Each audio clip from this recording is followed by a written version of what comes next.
I'm waiting for Dr. Saiba. I think she's still not here.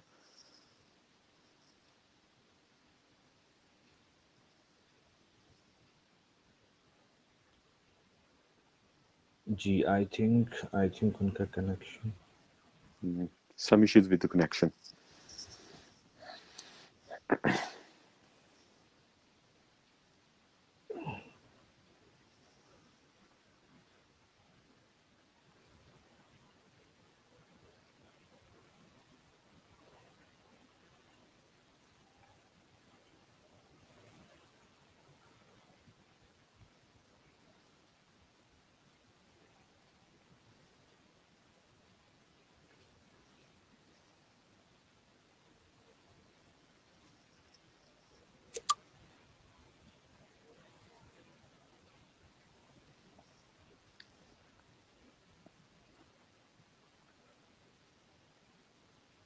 I'll send message to her. Yeah, yeah. आपने message भेजा doctor साहब को? जी, she's joining us.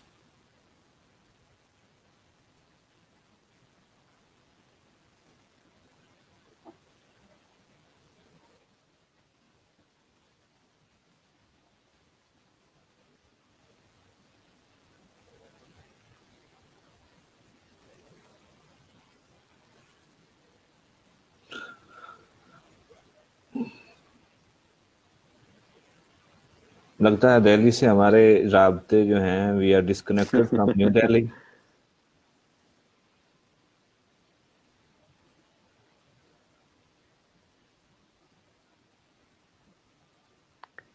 मेरे में आपने message भेज दें और मेन टाइम जो है ना जो क्वेश्चन मतलब जो है जी जी मुझसे करने हैं जी जी जी उससे I कंटिन्यू रखते हैं, इसमें टाइम बच जाएगा फिर. जी जी I was moving towards you actually now from South Indian politics to, as you have explained, the phenomena of nationalism in Western world, and this is a feeling in or a consensus or a theory in political historians and political theorists that West has two in the political imagination of Western world. There are two very important events, two very important years actually, 1789 and 1917, and those two significant events actually prevented the expansion of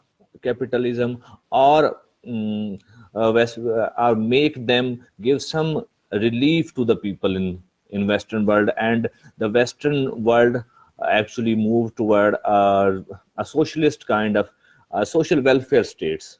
Do you feel that the recent waves are the signs of dissatisfaction in the Western world, and this unrest can bring a great revolution, a great change in the Western world?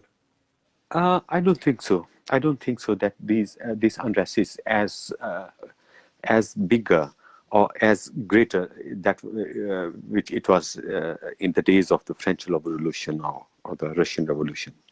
Uh, Unrest is still there, but the fact of the matter is that in Northern Europe and most part of the Europe, uh, social democracy or benefits given by the social democracy is helping to diffuse this crisis. One thing in America is even more acute. The problem is more acute because there's almost no social benefits there. There are, but it's not like the Europe. But even then, in the American case, we have seen now after this election that the size of the affected people is not that great that they can bring some revolution. First of all, secondly, they have not reached to some revolutionary consensus that the people had reached back in the days of the French Revolution or in the days of the Russian Revolution. They haven't reached to some conclusive results or decision that they bring about some revolution. So I rule out the possibility of any revolution, but still, yeah, political turmoil would be there, political up down will be there, and uh, if no, yes, the what I think there's no need for revolution is because state is already there. People just want that their state should protect them. In that case, they will try to make the state more stronger instead of getting rid of some, I mean, state itself. They might try to get rid of some political party, yes, some ruling party or ruling regime, yes, but within the system, and still more and more people are looking towards the state that state should defend them. So If the we might solution, see a rise of state protectionism on trade. Yes, this is very much there. In the days of Trump, America was trying to do the same, and many of the European countries, yeah, maybe they are trying to do the same. I think could try to do Britain. Just the problem with the Western Europe is that the countries are so smaller that they need some bigger market. So they have European Union, but maybe European Union itself go more protectionism towards more protectionism or go more protectionist. Yeah, it might happen. It might happen that Asian countries they drift towards more protectionism, towards high tariff walls and such like things. Yeah, these are possible. Sure, but I had a okay, question in my mind that like what about Pakistan? Like, because I was just reading some of my like he just asked me something, and I was just looking at some of the names of the countries which are rightist, which have rightist governments. So it was one Hmm. of the countries was also Pakistan. Do you think Yeah. Imran Khan's government is a rightist government, or Pakistan always had rightist governments, or most of the Muslim world has theocracies? So I'm just Uh, confused. I don't know, so I'm asking you, sir. if you ask this question to me, I will say that Yes. first of all, the fine line that was defining right and left, this is blurred now. There's no pure left, neither there's no any pure right anywhere in the world, because these Liberal Party of the Britain or such like all parties of the Europe that which were considered leftist in the past decades, they are now liberals. They are now new liberals, Yes. and Yes. it's a it's a rightist political philosophy. Liberalism, new liberalism, is not left wing; it's a right wing. No, no, no, no. So Yeah. yeah, and so I would like to add something here that in Pakistan there is a creed that used to call themselves the liberal Marxists. I don't know from where this ideology come up. no, yeah, yeah, yeah. That No, in fact, liberals in Pakistan are totally confused about their and own and political and theory. Yeah, I have seen because them. I have in the seen name them. of liberalism, they will giving you the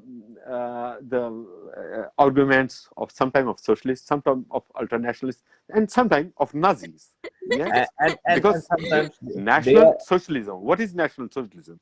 It is Nazism. Yes, and they will giving you they're giving you the arguments of national socialists, and they, I mean, they call themselves to be national socialists, and when you call them Nazis, they're angry. Yeah, they say Yeah. no, we are liberals. and So it's kind most of the strange phenomena. liberal in Pakistan, they are wearing the Che Guevara caps, and they are always calling the revolution the liberals and the Liberal Bourgeoisie. revolution wearing the Che Guevara shirts, yes. But I think in all of the Muslim world, right and left wing is defined with some other parameters. It is defined in the nature of if somebody is Islamist or having leniency towards the secularism. So if somebody is within the bigger ambient of secularism or under the umbrella of secularism, even it's liberal, even it's new liberal, even it's Uh, yes, socialist, leftist. They think themselves to be leftist in the Muslim world, what I think. And Oh yeah. Muslim world, the pure right wing, which is considered to be right wing, is Islamist. I think in the Yeah. Muslim world, yeah, it's a different chemistry Yes. and different Yes. background. And Yeah. people think about in these, I mean, this context and Yes, sir. these ideas. I got your And this point. is Yeah. not about Pakistan, that they Pakistan always had the right wings governments. The most popular political party in Pakistan was People's Party. That was actually a socialist party, and their program Yes. in 70s was socialist. But later, when they came into government with introducing some socialist policies, they had to go towards Islamist, and they added something. Yes, yeah, this one thing I must remind that nationalism is failed all over the world except for the continental mainland Europe. Yeah. Nationalism was failed in Britain, even there was no corruption in Britain. Mm. It was failed in India, it was failed in Pakistan, it was failed all over the world. And there are certain reasons for that. And what I think that for the state enterprises, uh, there's some different kind of society which maybe European Union, continental Europe have, but Britain doesn't have. Anglo-Saxon world don't have this. Maybe some parts of uh, Asia Pacific or Chinese society, yes, they might have, but not all the societies are good for nationalization. There are there are lot many different reasons, and Yeah. corruption is just one of them. But corruption is not the only reason for that, Yeah. because in Britain, it didn't fail because of the corruption. Yeah. It was failed because the what you see the labor unions and the management could never reach a practical, viable solution and working relationship. They always see each other as enemies. And no industry, no factory can work like this. In Germany, yeah, it's working. In France, it's working. In Spain, it's keep on working because they are more practical. They don't go to the ideological extremism. And the other societies normally, when they take some ideology, they take it to the extreme. And in that case, at least Yeah. nationalization That's the doesn't problem. work. Yes. Yeah. And, Okay, Sir Umair, you have been moving in the Europe from London to Spain and different countries. Do you feel that this new phenomena of Chinese age, when China is the world's largest market and they are investing throughout the world the billions of dollars, the or it's country, in financial and political influence, or mm, you mean to the, say? Yeah. I mean to say that the Western country, like especially in Eastern Europe, do the countries where the communist governments were up to 1919, there was Used to communist be. Yeah. system. Yeah. Do they feel something like that the Chinese are coming and the Chinese looking towards China? Yeah. In fact, this fear is more in America, in more in the Western Europe instead of Eastern Europe or South Europe. Sometimes European people, compare these days to the days of the fall of Roman Empire. And I heard this energy many times that they compare that this is similar to the fall of the Roman Empire in the back days. Now it's a different response. In America, response is much hardliner. They look China as their enemy. In Europe, this is not the story. Maybe your British establishment, or to some level, the establishments, they might consider China as a rival. But majority of the people don't think so. And there are lot many different phenomena as well. Because you remember when, like 3 years ago, when Greece asked for the bailout package, which was given by the European Union, it was very strict, and its clauses were much more strict. And at the same time, they were threatening Greece if it goes to the IMF or World IMF. But China came to rescue, and China gave bailed them out on much better terms and much better conditions. Uh, Yeah. Actually, my it's one question thing. was also, Secondly, I must add that ex-socialist, or what you say, still leftists in the Europe, they look toward China as a hope, yeah, not right. as a That threat. that was actually Yes, my this question, is the that difference.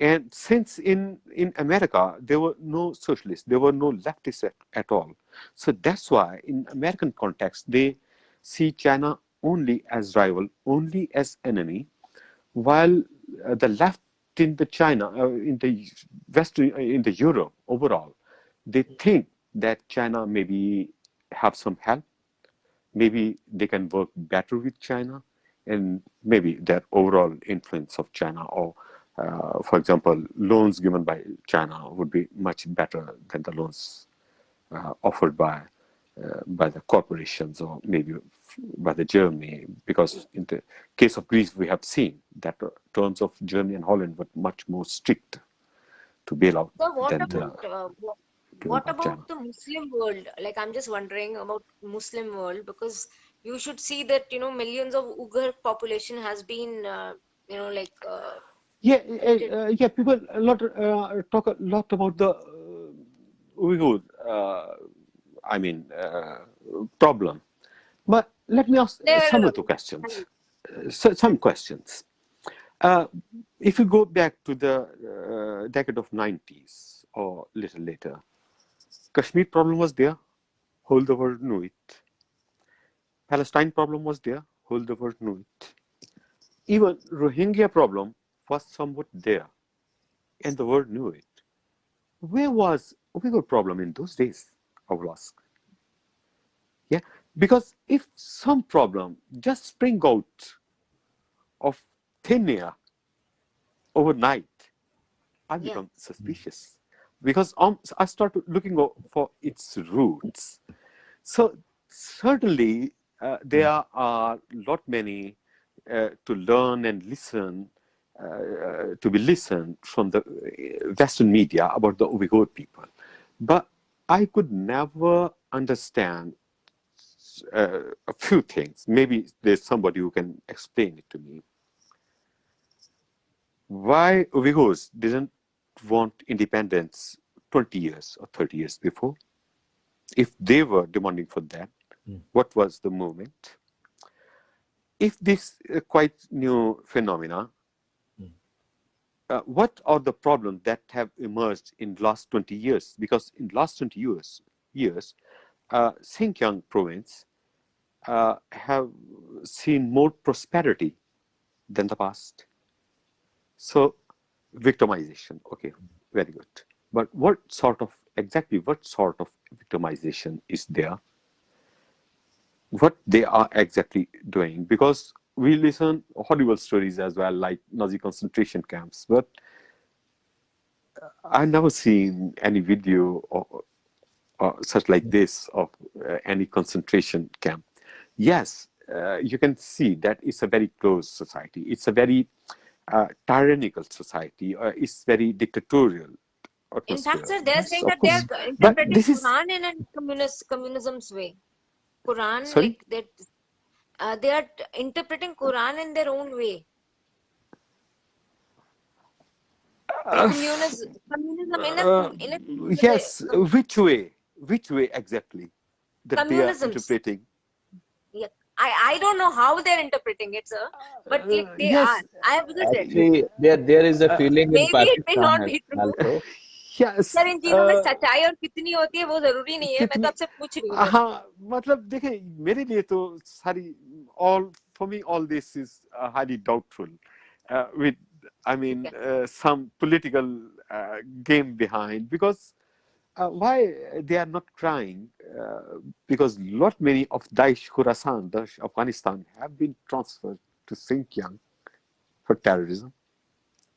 So exactly where are the lines between terrorism and the control of terrorism and tyranny and all these things? These are quite confusing for me, Yeah. and so Sure. that's why I try to comment on this.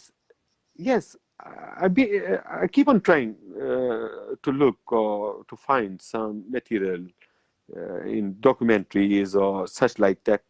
I could actually see with my own eyes some video or something like that, so I could understand the depth of the tyranny of the and the level of control or whatever there is. But China overall is a controlled society. It's equally tyrannical with its own Chinese people, and they are as much tyrannical as was Soviet Union, as was revolutionary Cuba, Yeah. as was uh, No. Really. socialist East Europe. So Yeah. if China is that wrong, then all those were wrong. Communism. Yeah. Yeah, if we had accepted their behavior, then why we can, point out just China. For example, wasn't it Stalin himself that he took lot many Germans, Muslims of Caucasia and Crimea and sent them to Siberia? Yeah. And then we call it reconstruction of national assets. Yeah. We never Sir, but told now that this is. now there's a new maybe we can say that we have a new wave of democracy, a democracy which is understood in a different way that by the youth, which what they want, like Yes, yes, of course, yeah, definitely, definitely. There's something that people have rejected dictatorship, even its proletariat dictatorship. It is a reality that our leftist friends should also accept that. Anyway, Sinkon question is still highly doubtful for me, honestly. So no I would comments like at all to because add the that same. Yes. yes, the feeling is here in Pakistan as a student of politics. I could understand that actually the criticism is coming from where the criticism on China is coming from West, from the Western world, from US itself, and after the this initiative of Belt and And in Road. Pakistan, it is coming from the same corners that Muslim should be listened in China, the same corner okay. that they in Pakistan they say that Islamic we should not listen to the Islamists. Yes, And from and the same people who are advocating for the nationalization of madrasas, they will object upon state control of religion in China. and Isn't irony? they are Yeah, all these things make me suspicious that people, why we have two different standards. Yeah. the people who really admire Castro and Lenin for their revolutionary ideas and their policies in their communist states, they are actually now criticizing China for the communist system and a controlled For the system communism. there. And irony is at the same time, when I try to remind them that China is still communist than any other Yeah. country in the world, and what they say me, no, this is capitalist. How this is capital? Do we call it it's liberal society, liberal? I mean to say capitalist democracy. No, no, neither is democracy. It's a confused response. But they don't accept that China is still a communist, is Yeah. mainly a communist society, because the thing is that all the major industries, they are either state owned or state have very heavy stakes in all those industries. So for me, China is as much socialist country in these days as is North Korea or Cuba, with some difference, that There is another point which make the thing suspicious is that the some people have started comparing the uh, Chinese initiative of this Belt and Road Initiative or CPEC with British colonialism and American imperialism, and and interestingly, the people who are comparing the British colonialism with Chinese projects are actually the people who always lauded the British reforms and the colonial system and the Western world. The things make no, yes, I would. I mean, I would back those arguments if they had some substance in it.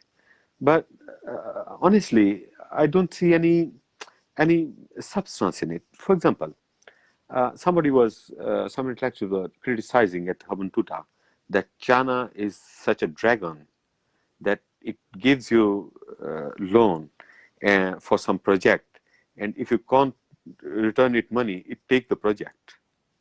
Okay, that's fine. It's better Yeah. because, for example, China is building a seaport or airport. If you see that project is not viable, it's not earning you money, you tell him, okay, take this project and make it fruitful by yourself, but I'm not going to pay you from the taxes of the people. Because what the World Bank is doing, for example, you make some project and it doesn't work, it doesn't give profit. Instead of it, government is losing money in it. World Bank is never ready to take this bad project, and Yeah. the World Bank is never going to run this bad project. World Bank will say, I don't know, brother. Just pay me the interest and just pay me the money. You have to pay me. So if it's not working, it's lose money there, and lose money for us as well. So I don't think it's a negative thing, but it's painted as it's something very horrible. And simple common sense uh, doesn't accept it to be horrible or something bad. okay. Dr. Tamanna, I had a question in my mind that we have a history of nationalism that is full of wars, and as we have seen in the Europe, in Germany and Italy, the First World War and the Second World War. Now in India, there is a rightist fundamentalist government, and that government, I don't know whether they started or from the other side, had have some problems with China and with Pakistan and other neighboring countries. So the Yeah. fear is that if a nationalist or rightist government is there in India with such a large country India is, and the three great powers are here in this region. So the fear is that it can lead us to a greater global conflict. What do you think that the Modi is going to mend his ties with the neighboring countries, or the things No. are going to do See, same? he is not a fool. First of all, Modi, he is yeah. not like those mad fanatic men who will just go and start off the war with anybody. And he is really not a foolish person. Like for example, Trump. People used to laugh at him, but like he was really not. He He was not is not crazy, really yeah. a foolish guy. He was not People crazy. call The him that same way. way Modi is not a So crazy, Yeah. yeah. he is not crazy. He will never enter into a war because Indians would surely be against it. So most of the governments are populist now, as we were also all of us were talking. They will not go against the people's war because everybody will be affected. It's not only Pakistan or China which Hmm. will be affected. We'll be affected. Indian अब people जो will also border be affected, of course. सबका होगा जी हम अकेले Hmm. आप अकेले Huh. थोड़ी हैं या हम अकेले थोड़ी हैं सबका ही होएगा तो हमको War, तो war is two उसमें way. we Yeah, war always is two speak way up. always. Yeah, yeah. No, I don't think so. Okay, I think we had a great conversation today, क्या and किया this Thank you very was much. really wonderful to talk to two wonderful people who are sitting in the different parts of the world. And I hope that the students or the people who are watching us have to make something of it. And thank you again, sir and ma'am, for joining me and for this wonderful conversation. So we will be joining our followers. I don't know whether someone is following us or not, No, they're commenting. with some other Okay. topic very soon, Mhm. inshallah. Okay. Oh, Thank thank you Sure. very you. much. Thank you. Thank Goodbye. you. Goodbye. Thank you.